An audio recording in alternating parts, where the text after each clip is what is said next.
The live TV, सच सबसे आगे। नमस्कार, मैं हूं रंजीत झा और आप देख रहे हैं the live TV. Rahul Gandhi ने पुणे में आधी रात को तहलका मचाया। ऐसा तहलका मचाया कि भक्त हैरान रह गए। अपने स्क्रीन पर आप यह विजुअल देखिए, यह वीडियो देखिए। जन सैलाब को आप महसूस कर रहे होंगे, देख रहे होंगे। ये जो भीड़ है आधी रात को भी वहां जमी हुई थी राहुल गांधी को सुनने के लिए।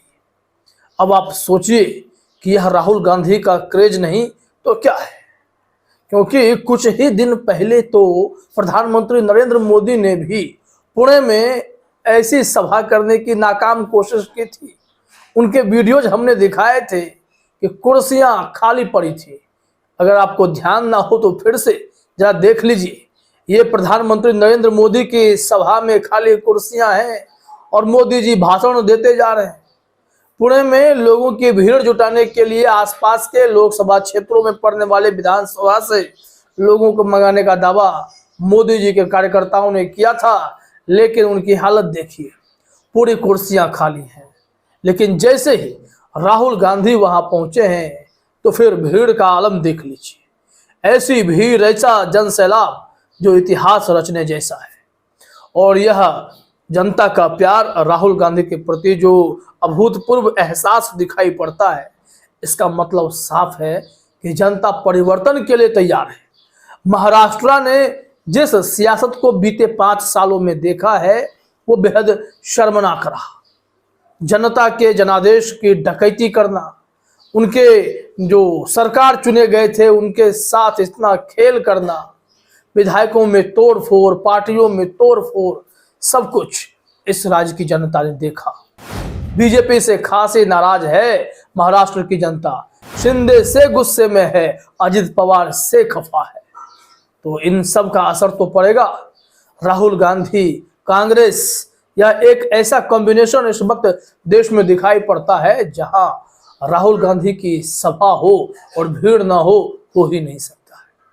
जरा इस जोश, इस शोरगुल को भी आप थोड़ा सा महसूस कीजिए कि यह जो अपार भीड़ है जो कांग्रेस के लिए, राहुल गांधी के लिए आई है, ये साफ साफ चीख चीख कर मैसेज दे देती है कि सत्ता परिवर्तन होने जा रहा है। देखिए जरा यह वीडियो।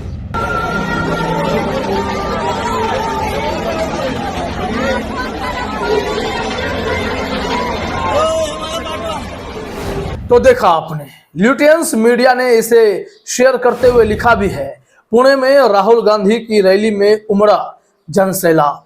वाकई में जनसैलाब तो इसे ही कहते हैं। अब यहां से देखिए, राहुल गांधी अब रैलियों में जनता के नब्ज को पकड़ चुके हैं और शायद यही सबसे बड़ा तरीका होता है जननेता बन जाने का, जनता के मन की बात को समझ जाने का। इन्होंने शुरू से ही मोदी और अडानी का मामला पकड़े रखा, गोदी मीडिया का मामला भी पकड़ा है और गरीबों का मामला को सबसे आगे रखा है कि जो इस तरीके से बीजेपी ने बिजनेसमैन क्लास के लोगों के लिए ही सिर्फ काम किया है, उनके लिए ही 16 लाख करोड़ रुपए माफ किए हैं और किसानों को कुछ नहीं दिया। तो ये सब मुद्दों को राहुल गांधी बहुत ही आसान भाषा में समझाने की कोशिश इस उमड़ते हुए जनसैलाब से कर रहे हैं और ऐसे में जनता उनकी बातों को बहुत आसानी से समझ रही है। तो एक और पुणे में जहां प्रधानमंत्री नरेंद्र मोदी की सभा में भीड़ का ना आना और दूसरी तरफ राहुल गांधी का नाम लेते ही कांग्रेस में भरोसा रखने वाले वही जनता जनार्दन भीड़ में एक रैली, एक जनसैलाब के रूप में वहां पहुंच जाती है। इसका मतलब यह होता है कि जनता बदलाव के लिए तैयार है। राहुल गांधी का अंदाज देखिए, हम आपको कुछ उनके स्टेटमेंट दिखाते हैं जिससे आप समझेंगे कि लोगों का कनेक्शन उनसे क्यों बढ़ रहा है। राहुल गांधी का एक ट्वीट है, इस ट्वीट को 2.3 मिलियन व्यूज मिले हैं। यह 1 मई को पोस्ट किया गया था। हम पुणे की रैली पर भी आते हैं, लेकिन पहले यह ट्वीट दिखा देना जरूरी है कि मोदी जी कैसे जनता को बरगलाते हैं और राहुल गांधी बहुत आसानी से मोदी जी के झूठ को जनता के सामने एक्सपोज कर देते हैं। राहुल गांधी ने ट्वीट में लिखा, एक हताश, निराश और हारे हुए प्रधानमंत्री की बातें सुनिए। कांग्रेस आपके घर का कमरा छीन लेगी, कांग्रेस आपके गले का मंगलसूत्र छीन लेगी, कांग्रेस आपकी भैंस छीन लेगी। ये प्रधानमंत्री देश की जनता को बेवकूफ समझते हैं क्या, जो इस तरीके से कांग्रेस के प्रति जहर उगलने के लिए कुछ भी बोल रहे हैं? भैंस छीन लेगी, मंगलसूत्र छीन लेंगे। अब राहुल गांधी ने इसे ही बहुत ही आसानी से कहा कि यह हताश, निराश और हारे हुए प्रधानमंत्री की बातें हैं। फिर वो आगे लिखते हैं, नरेंद्र मोदी ऐसी बहकी बहकी और झूठी बातें इसलिए कर रहे हैं क्योंकि कांग्रेस उनकी 300 में से 150 से ज्यादा सीटें छीनकर सरकार बना रही है। इस डर में मोदी प्रधानमंत्री की गरिमा भूल झूठ की मशीन बन गए हैं। इंडिया की सरकार जनता से लेगी नहीं, उन्हें देगी उतना ही पैसा जितना मोदी ने अरबपति मित्रों पर लुटाया है। हमारी सरकार अडानियों की नहीं, हिंदुस्तानियों की होगी। और राहुल गांधी का यह अंदाज बहुत जबरदस्त था। उन्होंने कहा था कि मैं हमेशा अडानी अंबानी बोलता हूं, मेरी तस्वीरें उनके साथ नहीं होती, लेकिन मोदी जी अडानी अंबानी नहीं बोलते, तस्वीरें उनके साथ होती है। वो उनको लाखों करोड़ दिए जाते हैं और आपके नाम पर कुछ नहीं। अगर हम मनरेगा के तौर पर मजदूरों के लिए पैसे देते हैं तो उसे वो कहते हैं कि गरीबों की आदत बिगाड़ रहे हैं। लेकिन राहुल गांधी ने कहा कि मैं वादा करता हूं, अगर वहां 100 रुपया जाएगा तो 100 रुपया आपके पास भी आएगा। अगर 1000 करोड़ उधर जाएगा तो आम लोगों को लिए भी 100 करोड़ 1000 करोड़ पहुंचेगा। यानी बराबरी का हिसाब होगा, अमीर और गरीब की खाई खत्म होगी।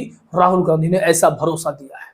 कुछ ट्वीट्स और दिखाते हैं, क्योंकि आप भाषण सुन ही चुके होंगे, लेकिन राहुल गांधी के ट्वीट के जरिए आप बाकी बातें भी समझ सकते हैं। कांग्रेस ने जो लिखा है, पुणे महाराष्ट्र में राहुल गांधी के एक स्टेटमेंट को हम दिखा रहे हैं।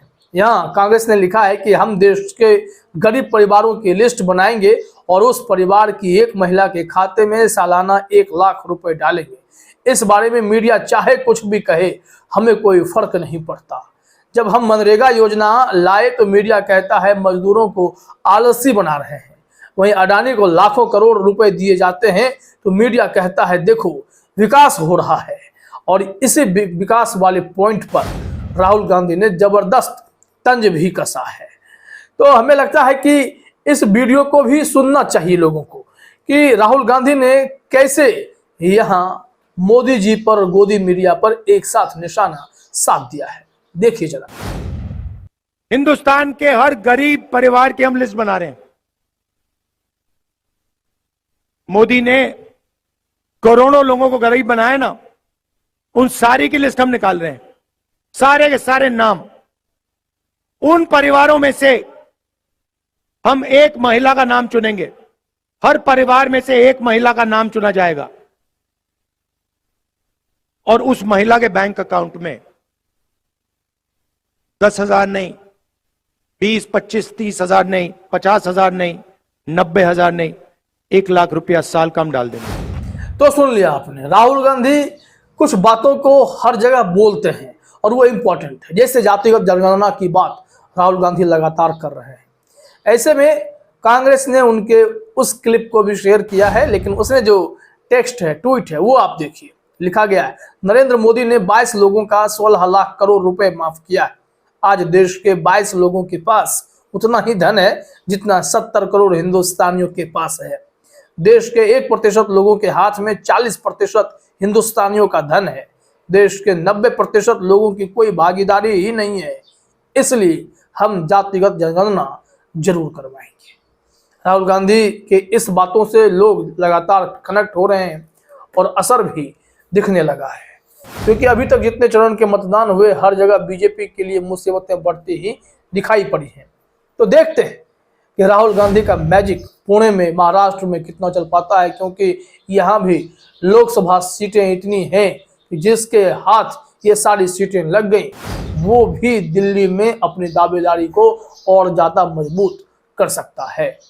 फिलहाल इस वीडियो में इतना ही। आप सभी का हमसे जुड़ने के लिए बहुत बहुत धन्यवाद।